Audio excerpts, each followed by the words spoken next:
I apologize for not uploading during the past 2 weeks. However, I was just unsure on whether a couple of matches from last week were going to get played. They weren't due to the rain delay, so I may as well just record this right now. So with 8 games that were played in the 26th week in the Premier League, and the first game was at Cardiff City Stadium, where it was a goals draw between Cardiff and Aston Villa.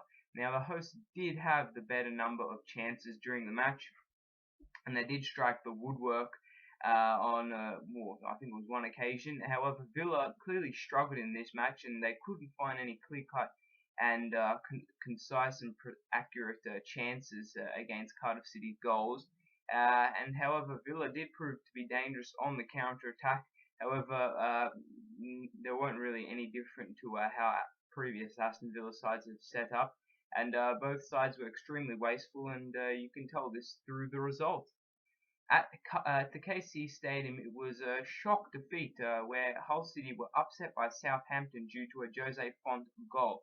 Now, it was a controversial goal. There was goal line technology involved for the Jose Font goal, but nevertheless, it was ruled correctly, I must add, a goal. And for Hull City, they were denied by the frame through Shane Long's accurate strike.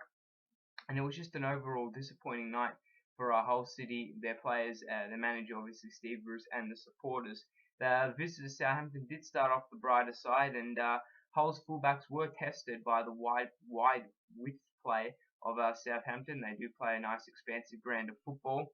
And the Saints' defense, in particular, I think it was Callum Chambers and Luke Shaw, or Nathaniel Klein it was, would prove very dangerous with their crosses that they got in the box. And Hull City just really failed to make an impact late on, and the game petered out 1-0. At Upton Park, it was West Ham defeating Norwich 2-0 thanks to goals from Collins and Mohamed Diame. Now, it's Hammer's third successive 2-0 win in the Barclays Premier League, and they have the best clean sheet record in the Premier League, and that's due to the goalkeeper Adrian, who's been in amazing form. And really, Norwich City just were wasteful in front of goal, and they didn't really create many meaningful opportunities to test out Adrian. And after West Ham scored both goals, they just increased the possession.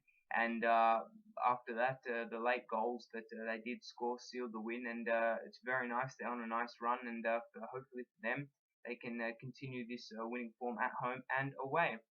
The next game was at the Hawthorns between West Bromwich Albion and Chelsea, where the game finished 1-1 due to a late on Anichebe goal, and I really do mean late on. Now, the Blues dropped points. For Chelsea, they did establish and control a massive amount of possession, as you can expect. However, West Bromwich did grow into the game, and to be honest, Chelsea just relaxed in the second half. And West Bromwich really went after the equalising goal. And once Victor Anichebe was brought, decided to show up and actually become a presence up top, they were absolutely impressive, West Bromwich, as they have been when he's been playing when he's been in very good form. At the end, there was a bit of controversy between Torres and Foster. Had a bit of a heated confrontation, but it was just indicative of Chelsea's missed opportunities in this match, meaning that they lose 2 points.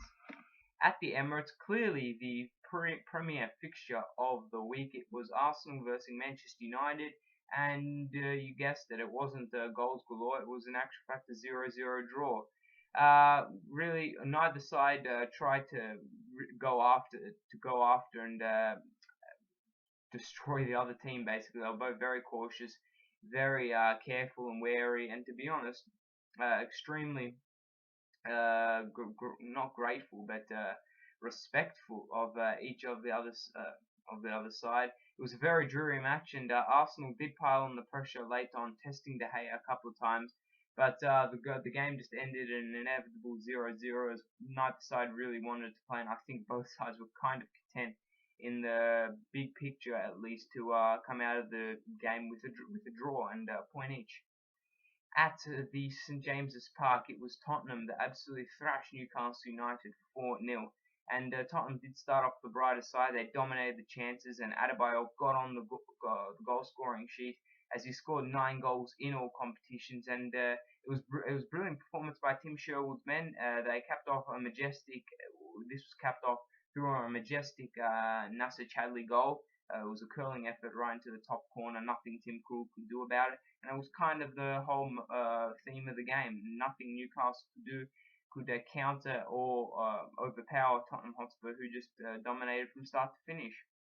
At the Britannia, it was Stoke City and Swansea City playing a 1-1 draw, and for Stoke, they're enjoying they're enjoying a let's be honest, just a bad run of form really, as they've only won one game, I believe, in their previous 9 Premier League matches. So it's not very good running for Mark Hughes' men. But Dyer for Swansea City was a constant threat out on the right and just provided Swansea City with pace, direct ability, trickery as well, and that was just giving the Stoke City fullbacks just all sorts of pressure for the whole game, especially on the right-hand side. Stoke were really wasteful, as they did have a couple of good opportunities in front of goal. But in saying that, with the amount of chances and style of play that Swansea City have, Stoke City were very lucky to be able to survive onto just a point.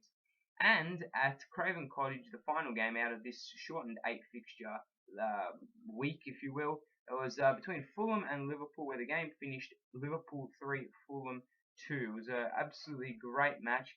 For the home side, they took the lead in fortuitous circumstances through a Colo Toure own goal. Yes, I know he stuffed up again as Colo.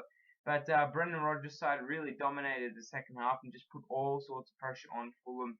And the away fans just were sent into pandemonium as very late on in stoppage time, I believe it was Daniel Sturridge, in fact, was brought down in the box. Up steps Captain Courageous Steven Gerrard, cool, calm as you want, like a captain should, slots the ball into the back of the net and gets a yellow card for his over exuberance in the celebration. But nevertheless, they scored, they won the game, and that just continues to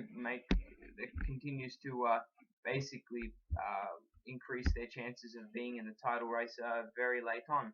So I'm going to have to wrap up the video here. I know it's a shortened video, but there wasn't a full fixture of games. When those other 2 games are played, I'll just add them on to whatever week they kind of fall in. And stay tuned, because I'll be uploading very soon a next week's Barclays Premier League video, and in a couple of days after that, my first Champions League review video. So stay tuned for more. Hope you enjoyed the video. Thanks for watching, and goodbye.